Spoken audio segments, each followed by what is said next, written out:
Resignación cristiana. No sea como yo quiero, sino como tú. Mateo 26:39. Escribiendo con respecto a nuestro Señor Jesucristo, el apóstol Pablo dice, aunque era hijo, por lo que padeció aprendió la obediencia. Aquel que, siendo Dios, sabía todas las cosas, tuvo que aprender obediencia en el tiempo de su humillación. Aquel que en sí mismo es la sabiduría encarnada, condescendió a inscribirse en la escuela del sufrimiento para aprender allí esa importante lección de la vida cristiana, la obediencia a la voluntad de Dios. Y aquí, en el huerto de Getsemaní, ustedes pueden contemplar al divino escolar que sale para practicar su lección. La había estado aprendiendo a lo largo de toda su vida, y ahora tiene que aprenderla una última vez en su agonía y sudor sangriento y en su terrible muerte de cruz. Ahora debe descubrir las mayores profundidades del sufrimiento y debe llegar a la cima del conocimiento de la obediencia. Vean qué bien ha aprendido su lección. Noten que se trata de un escolar sumamente completo y maduro. Ha cursado la clase más avanzada en esa escuela y ante la inmediata perspectiva de la muerte puede decirle a su padre, no sea como yo quiero, sino como tú. El propósito de este discurso es recomendarles el bendito ejemplo de nuestro Señor Jesucristo y con la ayuda de Dios el Espíritu Santo, exhortarlos a que sean en todo semejantes a su gloriosa cabeza y a que aprendan por todas las providencias cotidianas que Dios se complace en prodigarles, esta lección de un sometimiento a la voluntad de Dios y de una entrega total a Él. Leyendo recientemente ciertas obras de algunos autores que pertenecen a la Iglesia de Roma, me ha impresionado el maravilloso amor que revelan por el Señor Jesucristo. En un tiempo yo tenía la convicción de que era imposible que alguien fuera salvado en esa iglesia, pero frecuentemente, cuando termino de leer los libros de esos santos varones, me he sentido como un enano a la par suya y me he dicho, sí, a pesar de sus errores, estos varones deben de haber sido instruidos por el Espíritu Santo, a despecho de todos los males que han abrevado tan profundamente. Estoy completamente seguro de que deben de haber tenido comunión con Jesús, pues de otra manera no habrían podido escribir como lo hicieron. Tales escritores son escasos y surgen a grandes intervalos, pero aún así, aún dentro de esa iglesia apóstata, hay un remanente de acuerdo a la elección de la gracia. Me encontraba leyendo el otro día un libro escrito por uno de esos autores y me encontré con esta destacable expresión: ¿acaso el cuerpo que tiene una cabeza coronada de espinas habría de tener miembros delicados y temerosos del dolor? Ni Dios lo quiera. Este comentario me llegó directo al corazón. Consideré cuán a menudo los hijos de Dios rehúyen el dolor y el reproche y la censura, y piensan que es algo extraño que les sobrevenga alguna tribulación violenta. Bastaría que recordaran que su cabeza tuvo que sudar como grandes gotas de sangre que caían hasta la tierra, y que su cabeza estuvo coronada de espinas, para que no les pareciera nada extraño que los miembros de su cuerpo místico tengan que sufrir también. Si Cristo hubiese sido una persona delicada, si nuestra gloriosa cabeza hubiera estado reposando sobre una blanda almohada de tranquilidad, entonces los que somos miembros de su Iglesia habríamos podido esperar que pasáramos por este mundo disfrutando de dicha y de comodidades. Pero si Él tiene que ser bañado en su propia sangre, si las espinas deben horadar sus sienes, si sus labios tienen que quedarse resecos y si su boca tiene que ser calcinada como en un horno, ¿habríamos de escapar nosotros del sufrimiento y de la agonía? ¿Ha de tener Cristo una cabeza de latón, pero unas manos de oro?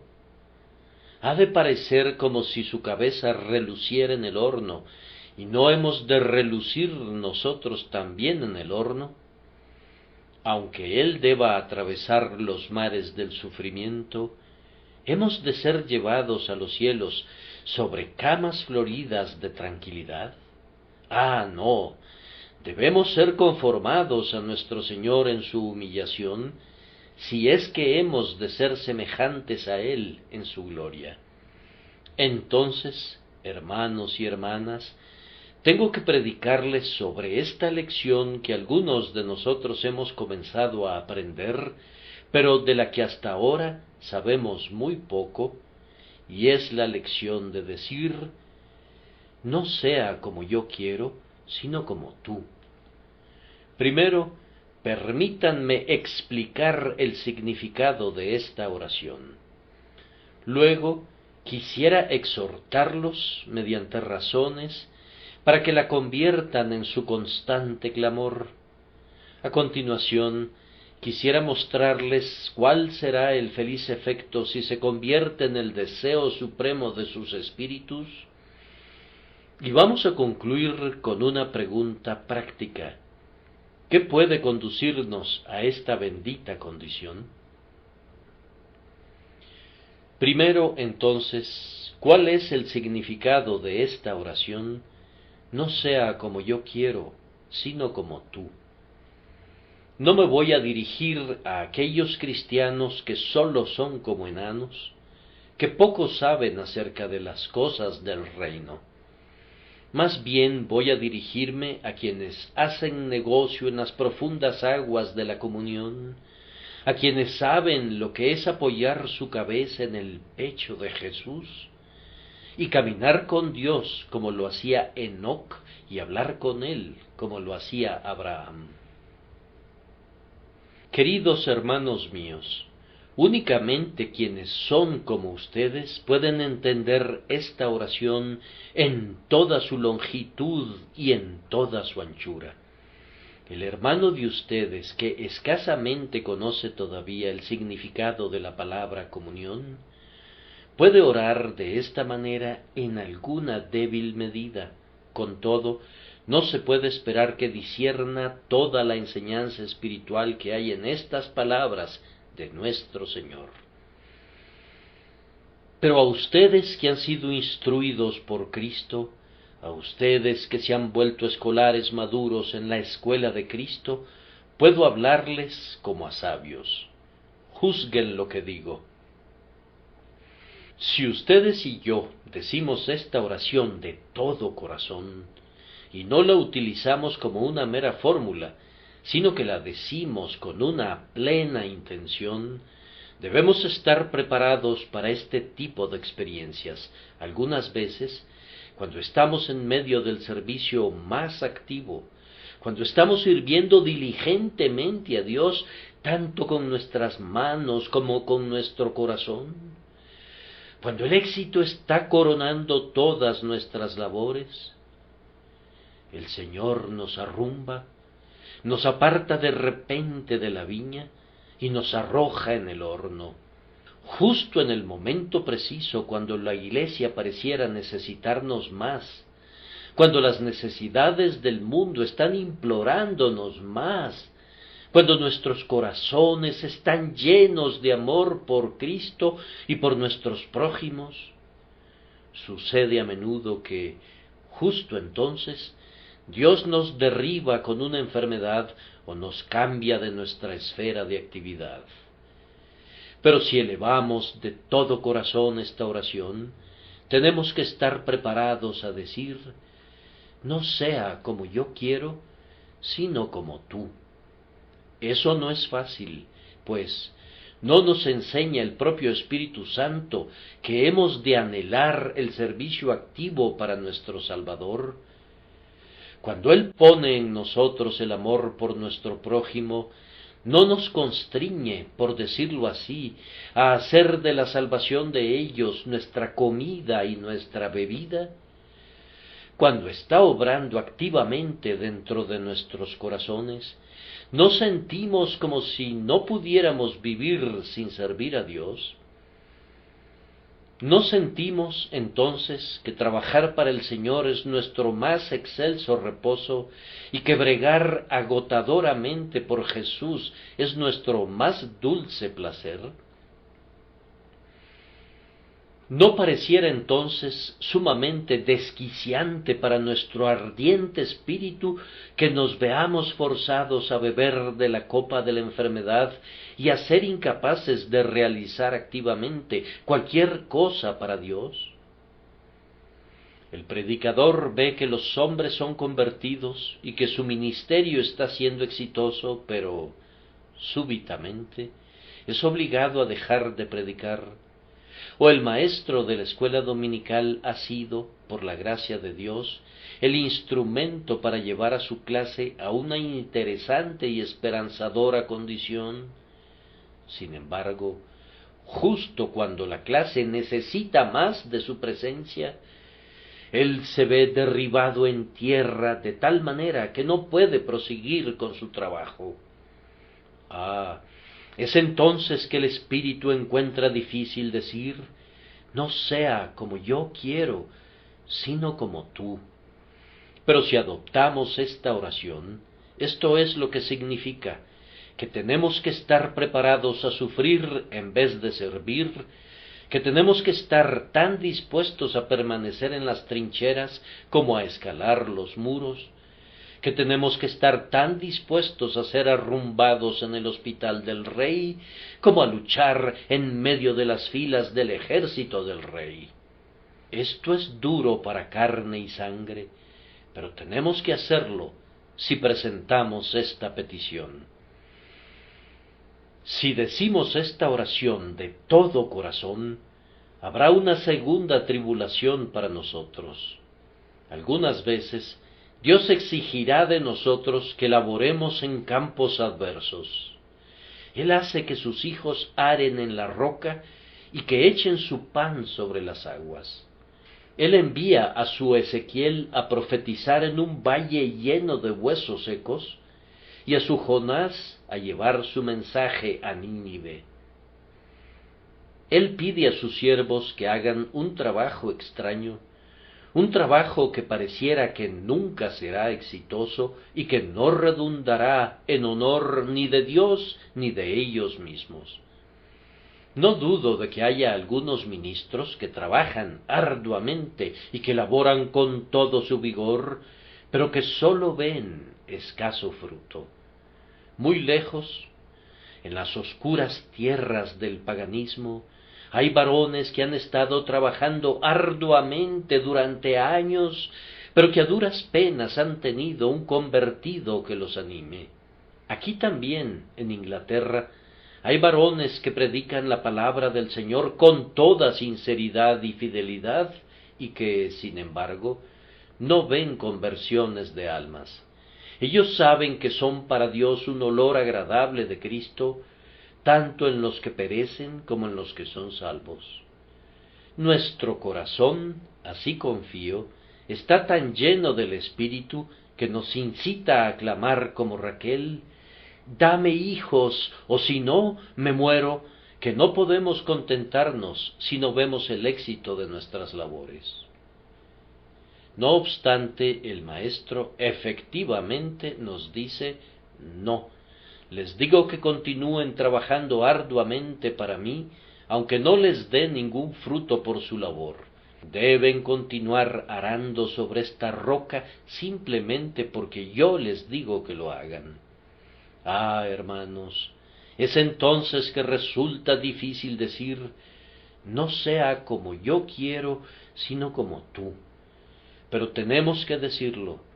Hemos de sentir que estamos dispuestos a renunciar incluso a la alegría de la cosecha y a la gloria del éxito, si Dios así lo quiere. En otras ocasiones, Dios retira a su pueblo de posiciones de un honorable servicio y le da otras funciones que son sustancialmente inferiores en la opinión de los hombres. Yo pienso que para mí sería muy difícil ser desterrado de mi gran congregación y de los miles de mis oyentes para ser trasladado a alguna pequeña aldea donde sólo pudiera predicar el Evangelio a un puñado de personas. Con todo, estoy seguro de que si yo me adentrara plenamente en el espíritu de las palabras de nuestro Señor, no sea como yo quiero, sino como tú, debería estar tan dispuesto a estar allí como aquí.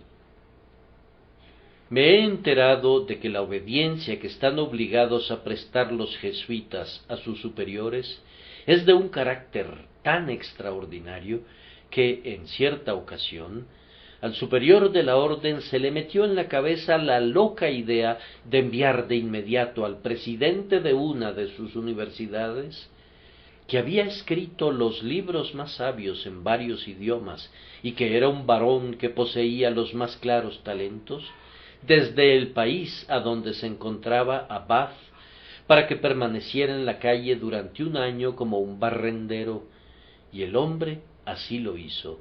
Se vio forzado a hacerlo. Su voto le obligaba a hacer cualquier cosa que se le ordenara. Ahora bien, es difícil hacer eso en un sentido espiritual, pero con todo es un deber cristiano. Recordamos el dicho de un buen hombre que afirmaba que los ángeles en el cielo están tan completamente sometidos a la obediencia a Dios que, si fuera preciso hacer dos trabajos, gobernar un imperio o barrer una calle, ninguno de los dos ángeles que fueran seleccionados para desempeñar ambas diligencias tendría jamás alguna preferencia en el asunto, sino que dejaría que el Señor eligiera qué parte debía cumplir.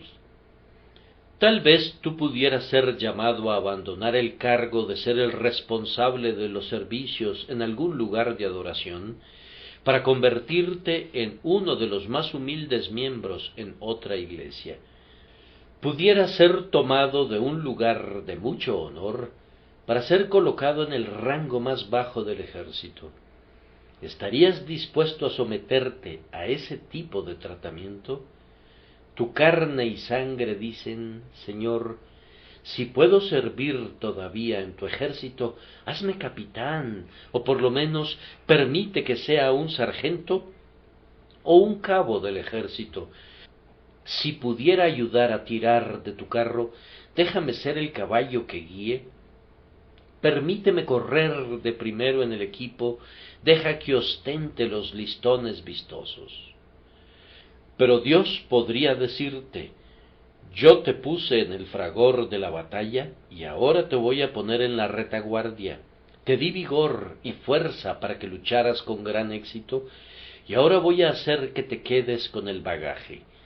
Voy a quitarte de la posición prominente y te usaré en otra parte ahora.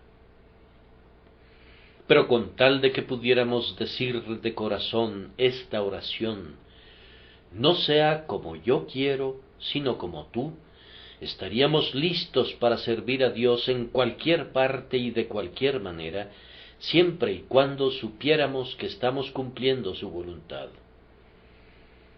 Pero hay otra prueba que tendremos que soportar a nuestra medida, que demostrará si entendemos lo que Cristo quiso decir con esta oración. Algunas veces, en el servicio de Cristo, hemos de estar preparados a soportar la pérdida de la reputación, del honor e incluso del propio nombre. Cuando vine a Londres por primera vez para predicar la palabra, Pensé que podía soportar cualquier cosa por Cristo, pero luego me vi vergonzosamente calumniado y me vi convertido en el blanco de todo tipo de falsedades, y en agonía me postré rostro en tierra delante de Dios y clamé a Él. Sentí como si eso fuera algo que yo no podía tolerar. Mi reputación era algo muy apreciable para mí y no podía tolerar que se dijeran esas falsedades sobre mí. Entonces me vino este pensamiento: tienes que entregarle todo a Cristo, tienes que someter todo a Él, carácter, reputación y todo lo que tienes, y si es la voluntad del Señor, serás considerado el más vil de los viles, pero en tanto que permanezcas sirviéndole a Él, y tu carácter sea realmente puro, no tienes que temer. Si es la voluntad del Maestro que seas hollado y que escupan sobre ti todos los malvados de este mundo, simplemente tienes que soportarlo y decir: no sea como yo quiero, sino como tú. Y recuerdo entonces cómo me puse de pie después de haber estado de rodillas y cómo canté para mí esta estrofa: si sobre mi rostro, por tu amado nombre, llueven la vergüenza y el reproche, saludo al reproche y doy la bienvenida a la vergüenza, siempre y cuando tú me recuerdes. Pero cuán duro debe de haber sido, dices, sufrir la pérdida de tu reputación y que se dijeran falsamente cosas perversas en tu contra por causa del nombre de Cristo. ¿Y por qué fue tan duro? Pues bien, fue duro porque precisamente yo no había aprendido plenamente cómo presentar esta oración de nuestro Señor Jesucristo, y me temo que todavía no lo he aprendido por completo. Era algo muy deleitable que incluso nuestros enemigos hablaran bien de nosotros y que fuéramos a través del mundo revestidos con tal santidad de carácter que los hombres que cubren de escarnio a toda la religión no pudieran encontrar fallas en nosotros. Pero es algo igualmente glorioso que seamos puestos en la picota de la vergüenza y que seamos apedreados por cada transeúnte y que seamos la canción del borracho y el objeto de escarnio del blasfemo, cuando no lo merecemos, y que soportemos todo eso por causa de Cristo. Ese es un verdadero heroísmo. Ese es el significado de la oración de nuestro texto. Además, algunos de ustedes han pensado algunas veces: oh, que el Maestro se complaciera en abrir una puerta para mí donde yo pudiera ser un instrumento para hacer el bien. Cuán dichoso sería si pudiera tener ya sea más riquezas, o mayor influencia, o más conocimiento, o más talentos para poder servirle mejor. Has orado y has meditado al respecto y te has dicho: con sólo que pudiera llegar a tal y tal posición, ¿de qué manera tan excelente sería capaz de servir a Dios? Has visto que tu Señor da a algunos de sus siervos 10 talentos, pero a ti te ha dado solo uno. Entonces te has puesto de rodillas y le has pedido que fuera tan bondadoso de darte 2, pero Él te lo ha negado. O has recibido 2 talentos y le has pedido que te permitiera tener 10, y Él te ha dicho: no, te daré 2 talentos y nada más. Pero tú dices: ¿no es acaso un deseo laudable que yo busque hacer más bien? Ciertamente, comercia con tus talentos y multiplícalos si puedes. Pero supón que no tuvieras poder de expresión, supón que no tuvieras ninguna oportunidad de servir a Dios, o incluso supón que la esfera de tu influencia fuera limitada. ¿Qué pasaría entonces? Pues bien, debes decir: Señor, yo esperaba que fuera tu voluntad que tuviera una esfera más amplia, pero si no lo es, Si bien quisiera servirte en una escala mayor, estaré muy contento de glorificarte en mi actual esfera más restringida, pues me parece que hay una oportunidad para probar mi fe y mi resignación, y repito, no sea como yo quiero, sino como tú. Varones cristianos, ¿están preparados para decir de corazón esta oración? Me temo que no hay ni un solo individuo entre nosotros que pudiera decir esta oración con toda la plenitud de su significado. Tal vez pudieran llegar tan lejos como yo he llegado, pero si Dios les tomara la palabra y les dijera: mi voluntad es que tu esposa sea atacada por una fatal enfermedad, y que se doble y muera ante tus ojos cual lirio mortecino, que tus hijos sean alzados y sean estrechados contra mi pecho en el cielo, que tu hogar sea quemado con fuego, que te quedes sin un centavo, que seas un indigente dependiente de la caridad de otros. Es mi voluntad que atravieses el mar, que vayas a tierras distantes y que soportes durezas desconocidas. Es mi voluntad que, finalmente, tus huesos permanezcan siendo blanqueados sobre la arena del desierto en algún clima extraño. ¿Estás dispuesto a soportar todo eso por Cristo? Recuerda que no habrías captado el pleno significado de esta oración si no hubieres dicho sí a todo lo que significa, y mientras no recorras las máximas distancias a las que la providencia de Dios quiere que llegues, no habrás captado el pleno alcance de la resignación contenida en este clamor de nuestro Señor. Creo que muchos de los primeros cristianos se sabían esta oración de memoria. Es maravilloso comprobar cuán dispuestos estaban a hacer cualquier cosa y hacer cualquier cosa por Cristo. Tenían metida en su cabeza la idea de que no debían vivir para sí, y también la tenían metida en su corazón, y ellos creían que sufrir el martirio era el más excelso honor que podrían desear.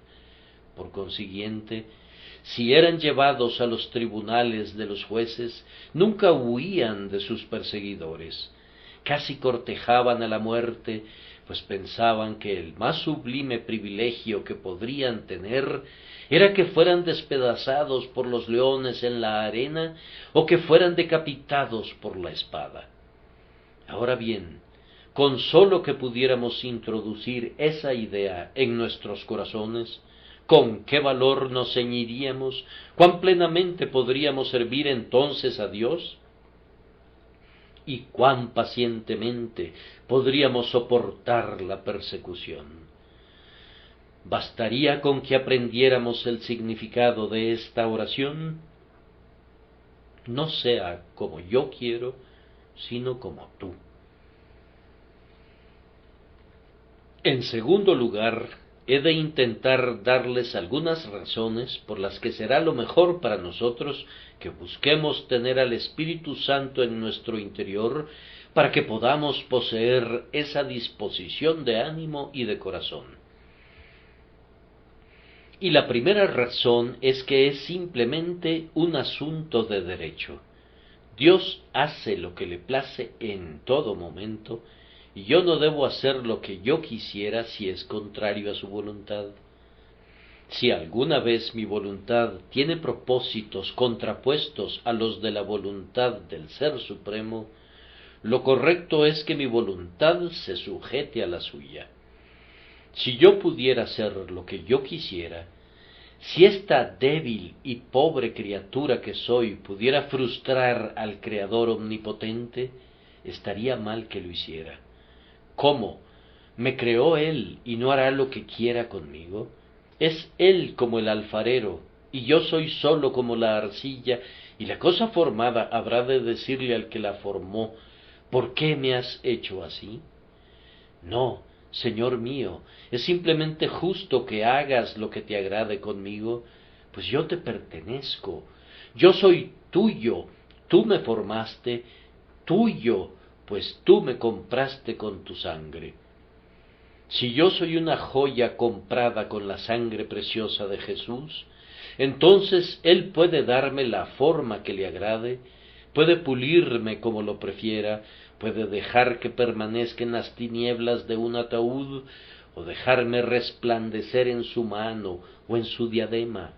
De hecho, puede hacer conmigo lo que quiera, pues soy suyo, y en tanto que sé que lo hace, debo decir, todo lo que Él haga es correcto, mi voluntad no se contrapondrá a su voluntad. Pero, además, esto no es sólo un asunto de derecho, es un asunto de sabiduría para nosotros. Amado hermano, puedes estar seguro de que si pudiéramos cumplir nuestra propia voluntad, sería a menudo lo peor para nosotros en el mundo. Pero dejar que Dios haga lo que quiera con nosotros, aun si estuviese en nuestro poder frustrarlo, es un acto de sabiduría de nuestra parte. ¿Qué es lo que deseo cuando anhelo que se haga mi voluntad? Deseo mi propia felicidad. Bien, pero la alcanzaré con mucha mayor facilidad si dejo que Dios haga su voluntad, pues la voluntad de Dios es para su gloria a la vez que para mi felicidad. Entonces, por mucho que piense que mi propia voluntad tenderá a contribuir a mi comodidad y a mi felicidad, puedo tener la seguridad de que la voluntad de Dios es infinitamente más benéfica para mí que mi propia voluntad, y que, aunque la voluntad de Dios pudiera parecer oscura y sombría para mí en ese momento, con todo, de un aparente mal, Él sacará un bien que nunca podría haber provenido de aquel supuesto bien tras el que mi débil y pusilánime juicio es propenso a correr. Pero, además, supongan que fuera posible que se hiciera nuestra voluntad. ¿Acaso no sería una violación de esa confianza amorosa que Cristo muy bien puede exigir de nuestras manos que confiemos en Él? ¿Acaso no somos salvados por confiar en nuestro Señor Jesucristo? ¿Acaso la fe en Cristo no ha sido el instrumento de mi salvación del pecado y del infierno? Entonces, definitivamente no debo huir de este gobierno cuando me encuentre en situaciones de tribulación y dificultad. Si la fe ha sido superior al pecado por medio de la sangre de Cristo, ciertamente será superior a la tribulación, gracias al brazo todopoderoso de Cristo. ¿No le dije, cuando vine a Él por primera vez, que no iba a confiar en nadie sino solo en Él? ¿No declaré que todas mis demás confianzas se habían roto y se habían quebrado y que habían sido esparcidas al viento? Y no le pedí que me permitiera poner mi confianza únicamente en Él. ¿Y seré un traidor después de eso? ¿Erigiré ahora algún otro objeto sobre el que haya de poner mi confianza? Oh, no, mi amor por Jesús y mi gratitud a Él por su condescendencia en aceptar mi fe, me obliga a confiar en Él y sólo en Él a partir de ahora. Con frecuencia nos perdemos de la fuerza de una verdad por no hacerla palpable a nuestra propia mente. Tratemos de hacer palpable esta verdad. Imaginen que el Señor Jesús está visiblemente presente en este púlpito. Supongan que dirige su mirada hacia alguno de ustedes y le dice: Hijo mío, mi voluntad y la tuya no coinciden en este momento. Tú deseas tal y tal cosa, pero yo te digo, no, no has de tenerla. Ahora, hijo mío, ¿cuál voluntad ha de prevalecer, la mía o la tuya? Supongan que esa persona respondiera: Señor, yo quiero que se cumpla mi voluntad. ¿No crees que te miraría con ojos de una infinita tristeza y compasión y te diría que, acaso renuncié a mi voluntad por ti, y no renunciarás tú a tu voluntad por mí? ¿Acaso entregué todo lo que tenía, incluso mi vida, por ti? Pero tú, hijo caprichoso, dices, he de tener estas cosas conforme a mi voluntad y en contra de tu deseo y propósito, oh Salvador mío. Seguramente no podrías hablar así. Más bien creo que te veo caer de rodillas instantáneamente y decir, Señor Jesús, perdóname por albergar esos pensamientos perversos. No, Señor mío, aunque fuese duro, yo lo consideraré placentero.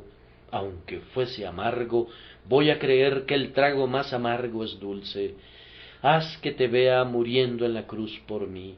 Sólo hazme saber que tú me amas, y sin importar dónde me pongas, estaré en el cielo en tanto que pueda percibir que tu voluntad se cumple en mí.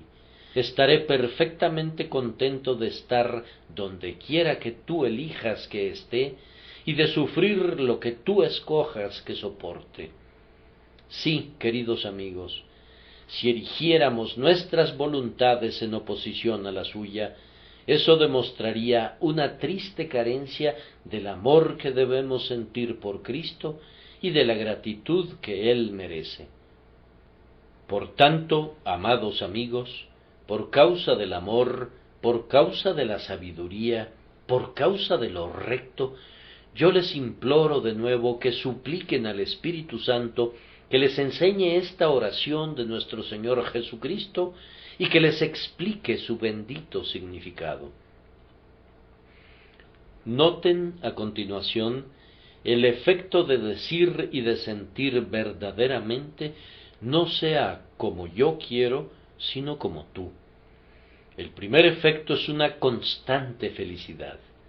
Si quisieran descubrir la causa de la mayoría de sus aflicciones, caben junto a la raíz de la voluntad propia, pues allí es donde se ubica. Cuando su corazón ha sido enteramente santificado para Dios, y su voluntad está enteramente sometida a Él, lo amargo se vuelve dulce, el dolor se convierte en placer y el sufrimiento se torna en gozo. Cuando la voluntad de un hombre está enteramente sometida a la voluntad de Dios, no es posible que la mente de ese hombre se vea turbada. Bien, dirá alguien, esa es una afirmación muy asombrosa.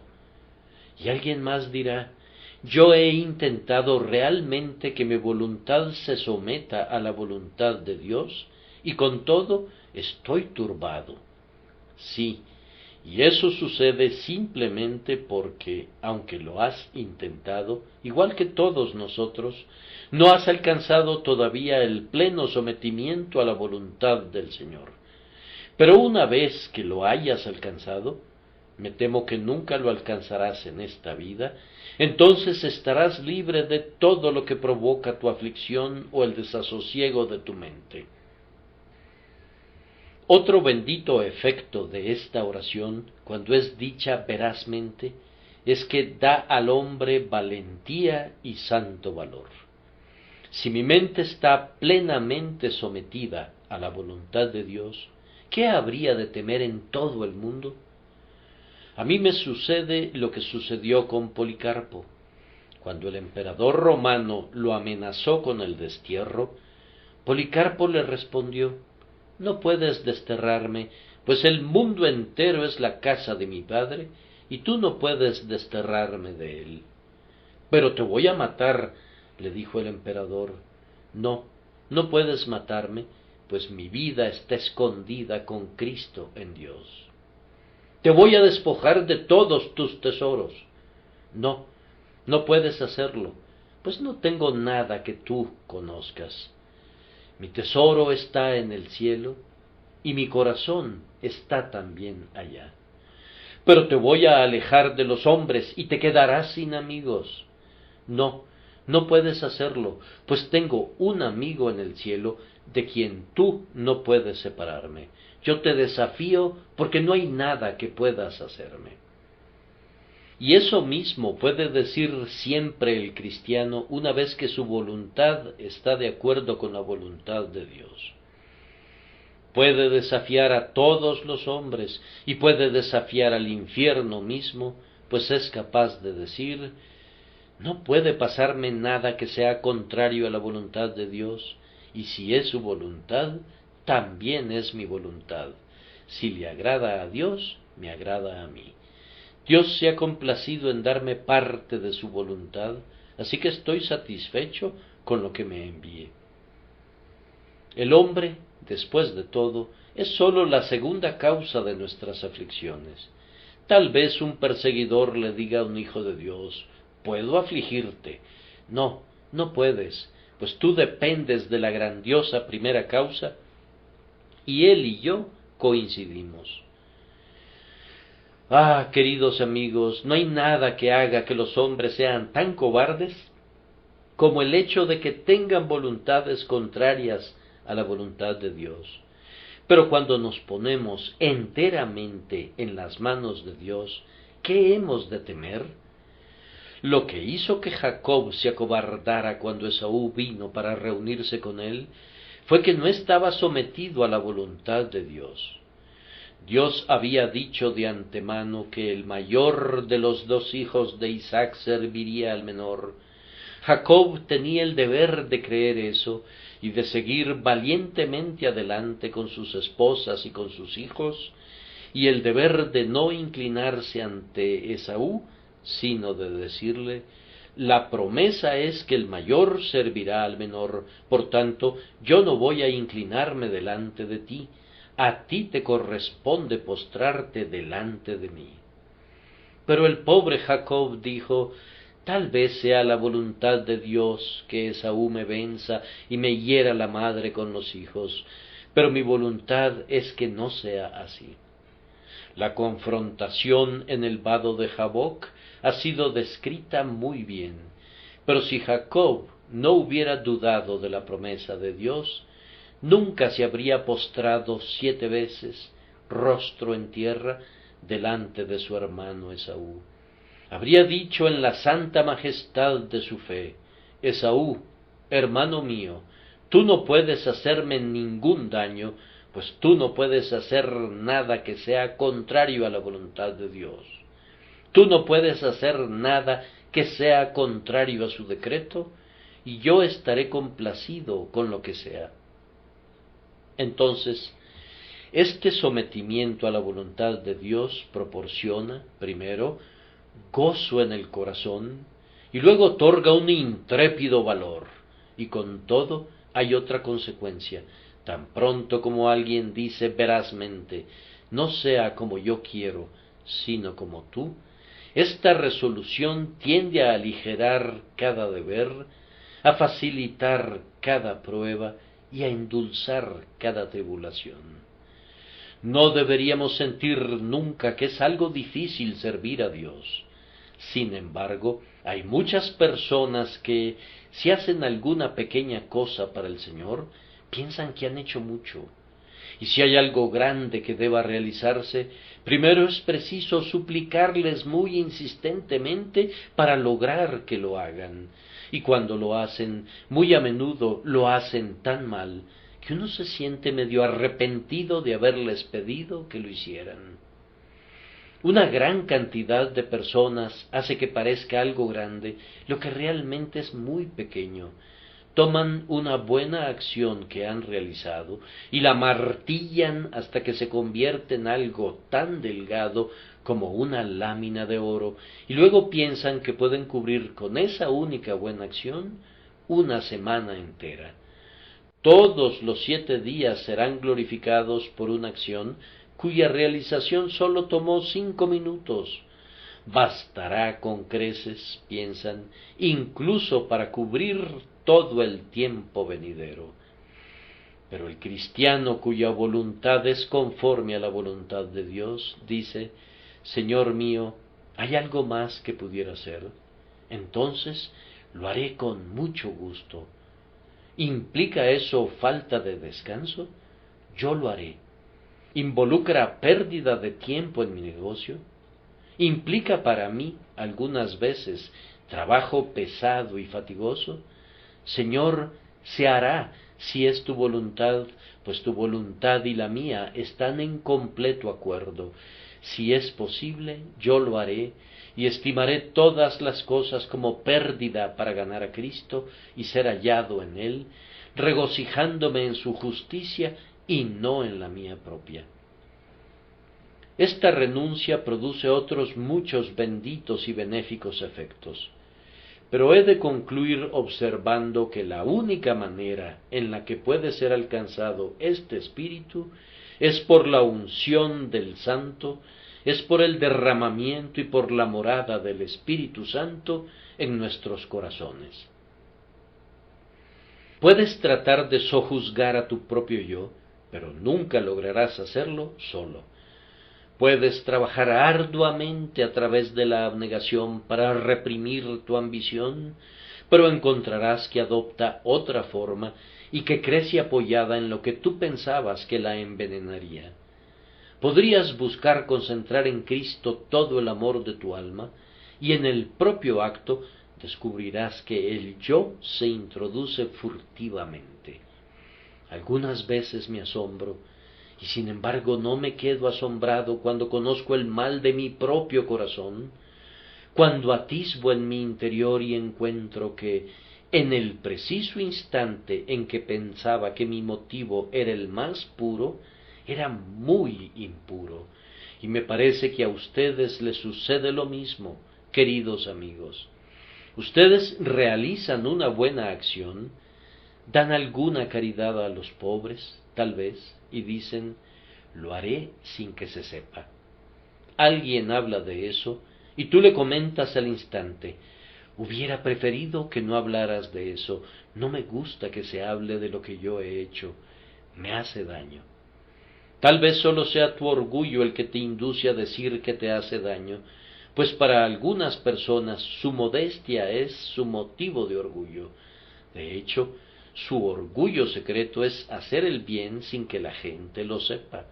Se glorían en ese supuesto sigilo, y cuando su acción llega a ser conocida, sienten que su modestia se deteriora, y les da miedo que la gente diga, ah, ya ven que se sabe lo que hacen, realmente no realizan en secreto sus buenas acciones. Así que incluso nuestra modestia puede constituir nuestro orgullo, y lo que algunas personas consideran que es su orgullo, pudiera ser la voluntad de Dios y pudiera constituir una modestia real. Renunciar a nuestra propia voluntad es un trabajo muy duro, pero es posible hacerlo, y esa es una de las lecciones que deberíamos aprender de este texto, no sea como yo quiero, sino como tú. Además, si hubiera alguien de quien estás un poco envidioso, tal vez un ministro que te arrebata un poco de brillo porque predica mejor que tú, o un maestro de la escuela dominical que es más exitoso en su obra, convierte a esa persona en particular en el objeto de tu más persistente oración y esfuérzate hasta donde te sea posible por incrementar la popularidad y el éxito de esa persona. Alguien pregunta, ¿pero puedes llevar a la naturaleza humana hasta ese punto? ¿Se puede intentar exaltar al propio rival? Queridos amigos míos, nunca conocerán el pleno significado de esta oración mientras no hubieren intentado hacer eso y buscar de hecho honrar a su rival más que a ustedes mismos. Ese es el verdadero espíritu del Evangelio, en cuanto a honra, prefiriéndoos los unos a los otros. Algunas veces me ha parecido que es un trabajo muy difícil, he de confesarlo, pero me he ejercitado en lograrlo. ¿Puede hacerse eso? Sí, Juan el Bautista lo hizo. Dijo acerca de Jesús, es necesario que Él crezca, pero que yo mengüe. Si le hubiesen preguntado a Juan si deseaba crecer, habría respondido: bien, me gustaría tener más discípulos. Aun así, si es la voluntad del Señor, estoy muy contento de menguar y que Cristo crezca. Por tanto, cuán importante es que aprendamos cómo podemos alcanzar este estado de aquiescencia con la voluntad de nuestro Padre Celestial. Les he dado las razones para ello, pero ¿cómo puede hacerse? Únicamente por la operación del Espíritu de Dios. En cuanto a la carne y sangre, no te ayudarán en lo más mínimo, más bien irán en contra. Y cuando piensas que seguramente tienes a carne y sangre bajo control, descubrirás que llevan una ventaja sobre ti cuando creías que los estabas venciendo. Pídele al Espíritu Santo que more en ti, que habite en ti, que te bautice, que te sumerja en su sagrada influencia, que te cubra, que te entierre en su sublime poder. Así y sólo así, cuando estés completamente sumergido en el Espíritu y hundido, por decirlo así, en el mar rojo de la sangre del Salvador, serás conducido a darte cuenta del significado de esta gran oración: no sea como yo quiero, sino como tú. Señor, no el ego, sino Cristo, no mi propia gloria, sino tu gloria, no mi engrandecimiento, sino el tuyo, es más, ni siquiera mi éxito, sino tu éxito, no la prosperidad de mi propia iglesia o de mi propio yo, sino la prosperidad de tu iglesia y el incremento de tu gloria. Que todo sea hecho como tú quieres y no como yo quiero. Cuán diferente es esto de todo lo que está vinculado con el mundo. He tratado de llevarlos a una alta elevación, y si han sido capaces de subir hasta allá, o incluso se han quedado jadeantes después de intentar llegar allá, cuán sorprendente ha sido el contraste entre este espíritu y el espíritu del mundano. No les diré nada a los que son inconversos, excepto esto: dense cuenta de cuán en contra están de lo que Dios quiere que sean y de lo que han de ser, antes de que puedan entrar en el reino de los cielos. Ustedes saben que no podrían decir que Dios haga su voluntad, y ustedes saben también que no podrían humillarse para convertirse en un pequeño niño. Esto demuestra su profunda depravación. Entonces, que el Espíritu Santo los renueve, pues tienen necesidad de ser renovados para que puedan ser convertidos en nuevas criaturas en Cristo Jesús. Que Él los santifique enteramente, espíritu, alma y cuerpo, y que al final los presente sin mancha delante del trono de Dios, por causa de su amado nombre. Amén.